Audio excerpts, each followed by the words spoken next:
네, 더 증시 라이브 오후장 투자 전략 알파경제 김종효 이사 오늘도 변함없이 자리했습니다. 어서 오세요. 네, 안녕하십니까. 네, 자 원래 정해진 대로 그러면은 다시 원고 없이 간다는데 원고가 항상 들어와요. 주제는 정해져 있으니까. 자, 뉴욕 증시 어제 1%대 상승, 1% 초반.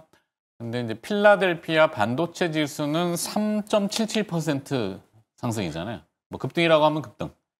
반도체가 좀 중심으로 미국에서는 이렇게 자리매김하는 이유가 뭐였던가요? 네, 반도체라고 얘기하기도 조금 어감이 차이가 있는 게 엔비디아 같은 종목은 YTD로 봤을 때 이제 플러스로 돌아선 지 얼마 안 되는 상황이에요. 연간 기준 네, 수익률 1월 상승률? 1일부터 지금까지 따져보면 엔비디아는 이제 한 5%? 뭐 이 정도 오른 상황입니다. 그래서 뭐 연초부터 저는 뭐 계속 우리 시장이 더 매력 있고 뭐 반도체를 산다고 해도 엔비디아보단 뭐 저는 삼성전자를 얘기했지만 실제로 올해는 하이닉스를 샀으면 YTD로 봤을 때 지금 제가 보니까 62%가 올랐더라고요. 뭐 대한민국 증시는 항상 화끈하죠. 그래서 뭐 안 좋게 얘기하면 냄비 증시라고 하잖아요.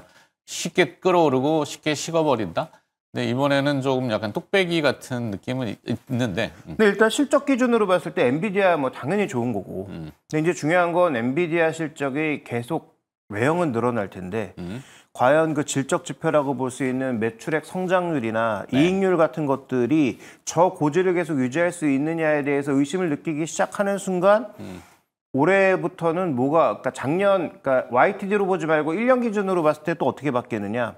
거기서 또 브로드컴 1등입니다. 네. 그래서 미국 증시를 말씀드릴 때 저는 뭐 그러니까 작년부터 말씀드렸던 건 엔비디아보단 브로드컴을 말씀드렸던 건 브로드컴이 어디까지 넓어질지 모르겠으나 거의 확실해 보이는 건 에이직 시장이 넓어지기 시작하면서 이제는 엔비디아만으로는 안 된다라는 게 확인된 거라는 거죠. 그럼 우린 반도체 시장에서 두 가지 변화를 읽어야 되는데 어차피 에이직 시장이 커지는 것이라면 그 에이직 시장이 넓어지는 것, 일종의 주문형 반도체가 넓어지는 시장에서 과연 어떤 업체들이 영역을 넓히기 시작할 건가 이 부분을 봐야 될 게 첫 번째 포인트고요. 네. 두 번째 포인트는 HB3까지는 압도적으로 하이닉스의 승리. 그러면 삼성전자는 계속 만들고 있는데 안 팔고 있었을까? 어딘가에 팔고 있었죠. 중국에도 팔고 있었고 DDR5 형태로도 팔고 있었고 만든 HBM을 쟁여두지만은 않고 뭐 AMD를 포함한 여러 업체들을 팔고 있었죠. 그런데 뭐 최근에 이제 브로드컴에도 뭐 나간다는 얘기가 나오고 있고 이런 얘기들이 나오고 있으니까 어차피 수익성이 압도적으로 SK하이닉스가 높으니 SK하이닉스 주가가 오르고 실적 전망도 올라가는 건 맞는데 그러면 HBM4로 넘어가면 지금 새로 양산을 위해서 조합하고 있단 말이죠. 개발은 당연히 하이닉스가 먼저 했고 삼성전자가 뒤따라온 건 맞는데 그건 이제 퀄테스트를 위한 개발 제품인 거고 양산을 위해서는 이제 서로 해처 모여들을 막 하고 있단 말이에요. 장비 업체들 모아서. 그러면 HBM4에서도 다시 압도적으로 하이닉스가 이긴다라고 생각하시는 분들은 하이닉스가 올해 60%가 넘게 올랐지만 하이닉스로 가는 게 맞고요.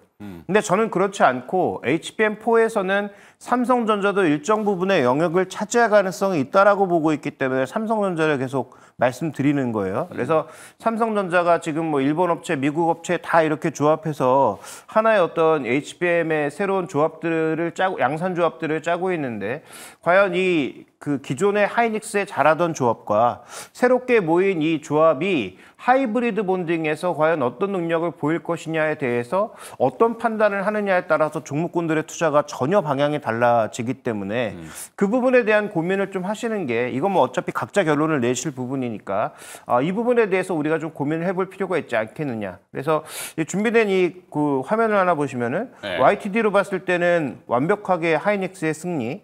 근데 기간을 한 1년 정도로 늘려보면 하이닉스보다 더 압도적인 건 일단 브로드컴이었다는 거죠. 그러니까 브로드컴이 이렇게 오를 수 있었던 거 딱 한 가지다. 결국은 학습하는 과정에서는 GPU가 가장 핵심이었고 그래서 엔비디아의 압도적인 수익률, 엔비디아의 압도적인 쿠다 플랫폼의 능력 이런 것들 때문에 이걸 한 5년으로 늘려보면 엔비디아가 압도적이겠죠. 근데 최근 1년간 봤을 때 시장이 바라보고 있는 건 엔비디아 당연히 1위고 여전히 잘할 거고 GPGPU와 쿠데 플랫폼이 바뀌지 않겠지만 새롭게 크는 에이직 시장에 대한 기대감을 누구한테 지금 투영하고 있다? 지금은 브로드컴에 투영하고 있다라는 것. 이런 변화를 조금 우리가 읽는 것이 의미가 있지 않을까라고 보고 있고 네. 그러면 브로드컴은 다 아시는 것처럼 챗GPT에 함께 가고 있고 그 챗GPT 안에 녹아있는 것은 뭐 삼성전자도 녹아있고 여러 기업들이 같이 녹아있기 때문에 그럼 아까 말씀드렸던 HBM4의 변화와 비메모리 쪽에서 에이직 시장의 확대라는 측면에서 놓고 봤을 때 과연 어느 쪽을 선택하는 게 맞는가에 대한 답은 뭐 각자 알아서 찾으시기 바랍니다. 뭐 저는 개인적으로는 삼성전자 쪽에 무게를 두는 게 좀 더 낫지 않나라고 주장하고 있습니다. 네. 굉장히 어렵게 막 얘기하시면은 투자자들이 용어도 어려워하세요. YTD 뭐 이렇게 하면은 뭐 일드 투 데이터, 네, 연간 데이터, 수익률, 뭐 에이직 반도체, 주문형 반도체 뭐 이런 용어들도 조금 풀어줄 필요가 있는데 자 그럼 제가 좀 쭉 듣고 이해한 것을 풀자면은 햄버거로 치면은 버거킹, 맥도날드, 뭐 맥도날드라고 칩시다. 뭐 빅맥 지수라는 것도 있으니까. 맥도날드와 그다음에 햄버거는 아니지만 약간 서브웨이라는 브랜드가 있잖아요. 특정 브랜드 홍보하는 거 아니에요. 근데 버거킹, 맥도날드는 기존에 이제 만들어진 거에 이제 사실 이 넣는 거에 빼고 넣고는 아직 자유롭지는 않잖아요, 우리나라는. 만들어진 거를 먹어 이렇게 하지. 근데 서브웨이는 뭐 빼주고 뭐 넣어주고 뭐 해주고 소스는 뭐 해주고 이렇게 하잖아요, 그죠? 약간 개념이 그렇게 이해하면 될 거예요. 네, 아주 적절한 비유이신 것 같고요. 그래서 저는 그 감각은 있어요, 내가. 버거왕과 지하철이라고 하겠습니다. 그렇죠, 네. 특정 브랜드를 말씀드린 네, 거니까. 그게 이제 빅맥은 엔비디아 형태가 될 거고, 그다음에 이제 서브웨이는 지금 말씀하신 브로드컴의 형태가 되는 것 같아요. 그죠? 그렇죠. 그래서 이제 그 에이직 반도체라고 하는 게 결국은 원래부터 있었던 건데 이게 갑자기 왜 이제 튀어나왔냐 하면 그 구글이나 여러 업체들이 놓고 봤을 때 지금 학습 시장에서는 엔비디아에게 다 뺏긴 거죠. 그런데 이제 추론 시장으로 넘어갔을 때 그것까지 다 엔비디아에게 뺏길 수 없다라고 하고 있고 이미 그 시장에서 중국은 답을 찾아서 자신들의 길을 가고 있는 거고요. 그러면 뭐 구글이라든지 이런 업체들도 다 자기에게 특화되어 있는 NPU나 TPU 같은 것들을 만들려고 하고 있고 그러다 보니까 그 칩은 우리가 설계하고 우리가 만들겠다. 그걸 이제 협력하기로 한 게 챗GPT와 이제 브로드컴이 협력을 하기 시작했고 네. 그러다가 이제 이게 통신들이 중요해지니까 왜냐하면 지금 엔비디아의 그 그 HBM3까지의 문제도 그 구조상 D램에서 다시 이제 HBM 넘어갔다가 CPU 넘어갔다가 이 GPU로 도는 이 순환이 너무 길다라는 거거든요. 네네네. 그러니까 이걸 짧아주는 과정에서 지금 브로드컴이라고 하는 통신 장비에서 원래 잘 나갔던 반도체가 갑자기 튀어나온 거란 말이죠. 그다음에 HBM은 구조가 바뀌어서 지금 로직 다이 위에 HBM을 쌓는 것도 그렇지만 HBM과 이 DDR이 하나로 통합될 가능성이 좀 언급되고 있는 그런 상황이기 때문에 네. 그러면 이쪽에서 이제 하이브리드 본딩으로 새롭게 조합하는 것이 필요하다라는 게 핵심 포인트라는 겁니다. 맞아요. 네. 그래서 이제 말씀해 주셨던 서브웨이에서도 최근에 뭐 서픽이라고 해서 자신들이 이제 만들어 놓은 하나의 어떤 그런 정답지도 있지만 네네네. 그 정답지 말고도 새롭게 자신들의 특성에 따라서 조합할 수 있는 여러 가지 조합들이 나오고 있단 말이죠. 그러면 그런 일감들이 늘어났을 때 TSMC 말고 또 일을 해줄 수 있는 업체가 별로 없기 때문에 그런 관점에서 보면 삼성전자도 분명히 의미가 있는 거고 그다음에 또 미세화 공정 쪽에서 나름의 기술력을 가지고 업력을 좀 쌓아가고 있는 예전에도 말씀을 드렸던 뭐 이오테크닉스 이런 기업들도 계속 자리매김을 할 수 있는 거고 그런 차원에서 이제 종목군들을 찾아보시면 좀 더 많은 조합들을 찾을 수 있다라고 보고 있고요. 그다음에 최근에 이제 그 기판 기업들이 움직이는 것도 네네네. 시장이 올라오니까 올라오는 부분도 분명히 있겠지만 이렇게 AI용 기판들이 늘어났을 때 전반적인 수요 증가가 같이 나타날 수 있기 때문에 서버에 들어가는 것뿐만 아니라 기본적으로 이제 다른 기기에 들어가는 여러 가지 기판의 증가 기대감 그러면서 이제 기판 재료되는 해성 DS도 움직이고 대덕전자도 움직이고 심텍도 움직이기 시작했고 그 다음에 이제 이런 것들 조합하는 오사트 업체인 하나마이크론도 뒤늦게 움직이고 있잖아요. 네. 그러니까 생각보다 종목 범위가 좀 넓게 움직이고 있다라는 점도 우리가 같이 살펴볼 필요가 있는 것이죠. 네.